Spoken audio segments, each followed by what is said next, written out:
Hi everyone, my name's Scott. Welcome to Planes, Trains, Everything, and welcome to Brussels South Charleroi Airport. Or Charleroi Airport to you and I. I've been gallivanting around Amsterdam and Brussels for a little while, and now it's time to return home back to Blighty. Now I could fly direct from Charleroi to Edinburgh or Glasgow, but where's the fun in that? I'm using not 1, 2, 3, but 4 different Ryanair flights, a total of 1,490 miles compared with this direct 499 miles. What could possibly go wrong? This is actually costing me £55 or an average of £13.75 per flight, so that's a good bargain. I did ask what could possibly go wrong. Well, I could find out between flights 1 and 2. I'm not going to tell you where I'm changing flights, but that is the tightest of the connections at 2.5 hours. As far as I know, this is the only airport I'm transiting through which has got a transfer door, so I'm hoping to stay airside by going straight from arrivals into departures without having to go through security again. If I can save time that way, that will give me time to have a genuine Italian pizza washed down by a genuine Italian beer. Gee, where could I be going? Another one of the challenges I'll be doing with Ryanair today is to see if I can avoid that dreaded middle seat. Now the configurations on these flights are always 3 and 3, so the odds of getting a middle seat are around about 66–67%. But I reckon with my technique I can avoid a middle seat 80–85% of the time. I check in at the very last moment, and for flight number 1 I've already checked in and I have seat 6 Delta, which is a aisle seat on the starboard side. So 1-0 to the good guys.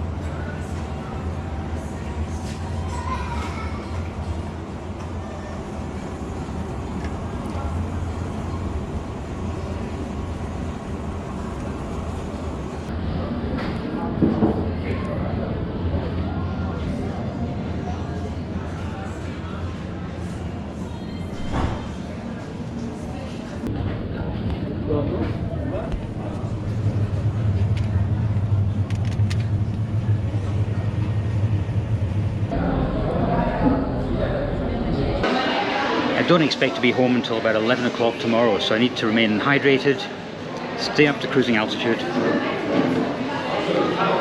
oh boy, and something in my stomach.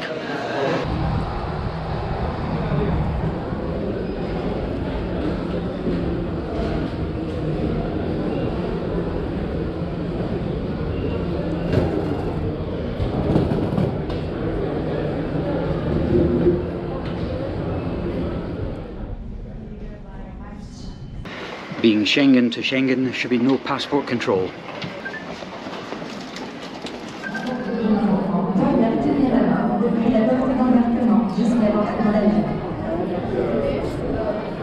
Inscheping van Ryanair vlucht FR7.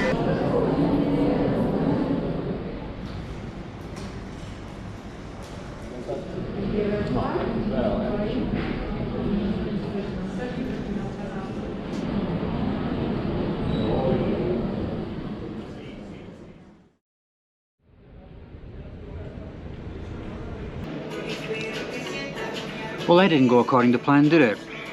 The flight was delayed something like 1 3/4 hours, and I did a calculation and that would have given me about 45 minutes at Bergamo Airport. Now delayed flights never become undelayed. If anything, it might be delayed another 10–15 minutes, and I thought that is cutting it really fine even with the transfer gate at Bergamo. So I thought I have to make a decision here, and I thought it's not worth getting stranded at Bergamo because there's a football match on tonight against a UK team, and every single flight out of Bergamo, Malpensa and Linate Airport tomorrow to the UK is chock-a-block. If I missed my connection and it was going to be touch and go, I would have to get a bus from Bergamo to Malpensa. I'd have to fly with Vueling to Orly and then either try and fly to Scotland from there or get to London and then head up. It was just too messy, too expensive, and it wasn't worth the risk. I did think, let's just go to Bergamo and wing it tomorrow. But with all the flights and everything being chockers, I thought, I'm glad I got stranded here in Charleroi instead of Bergamo.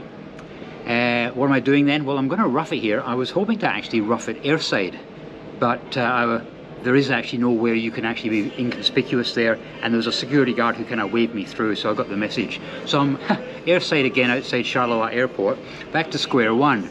Tomorrow I'm flying at a flight around about 9 in the morning to Edinburgh. So unfortunately I failed on this challenge because of the timekeeping with Ryanair.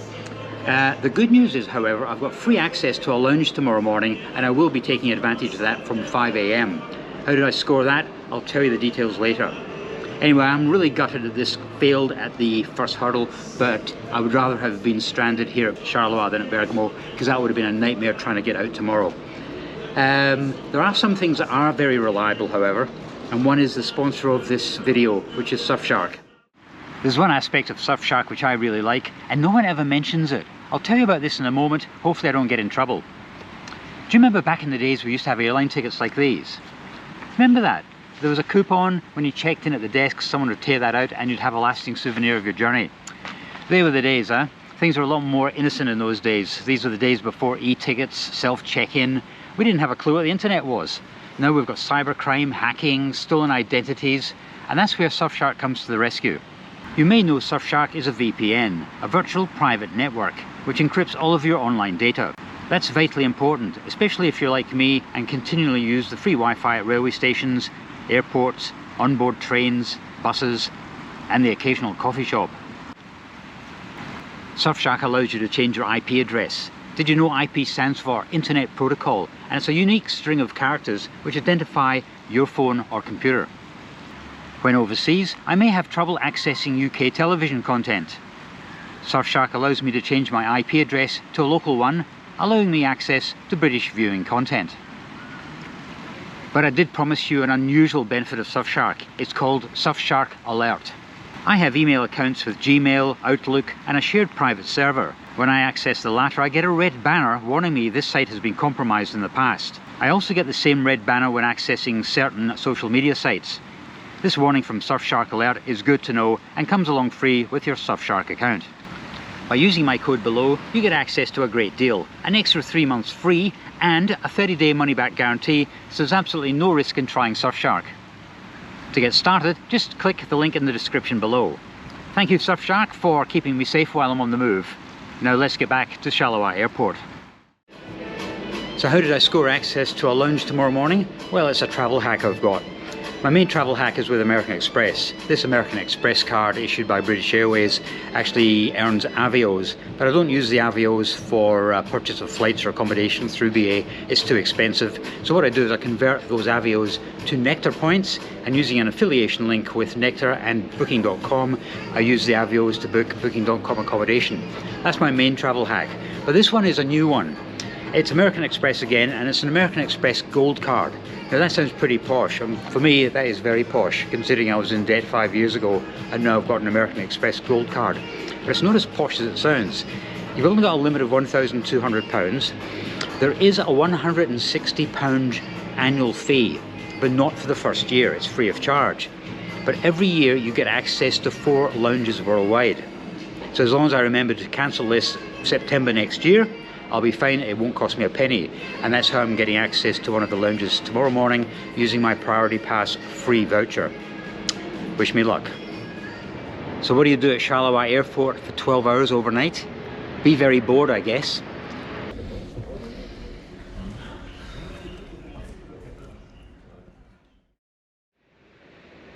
Well, good morning everybody. 4:45 in the morning. That was pretty rough going, but I think I've won. The thing that kept me going was the thought of a breakfast at the lounge. The lounge opens at 5 o'clock. I can't get in until about 3 hours before departure, so that means about 6:15. But I think I might just go airside anyway, get through the messy bit, and I'll see you when we're airside.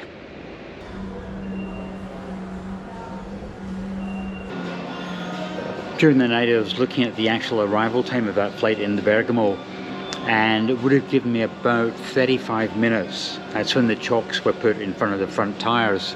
I'm not sure whether there's a bus to take you to the terminal or whether you just walk across the tarmac, but with the gate closing 30 minutes before departure, that was cutting it pretty fine, and I think I made the right decision not to go. Apparently quite a few flights have been delayed tonight because of the strong winds, and it was very, very windy in Brussels today. But yeah, that's the reason for the delay in the flight. Okay, I've got about an hour to wait before I can get into the lounge. I can't wait. I hope they have some hot food. I could really do with some sustenance. Ryanair 9720 à destination de Rome Ciampino à la porte 11.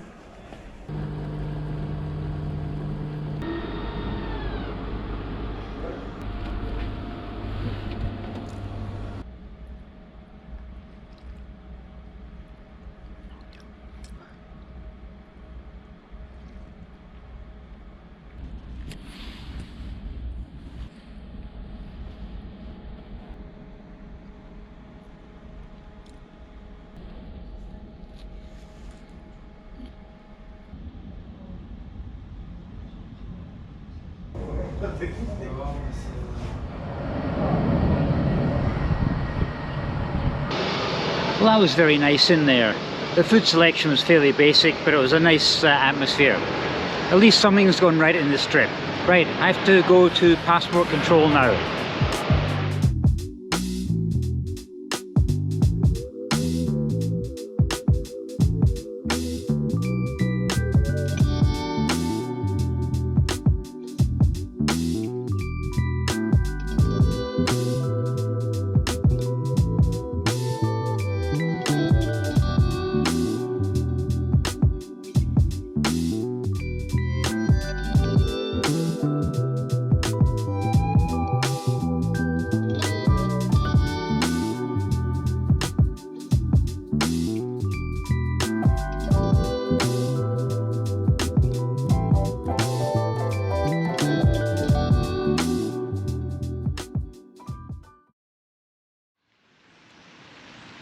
Well guys, it's the morning after the day before and I've had time to digest what happened.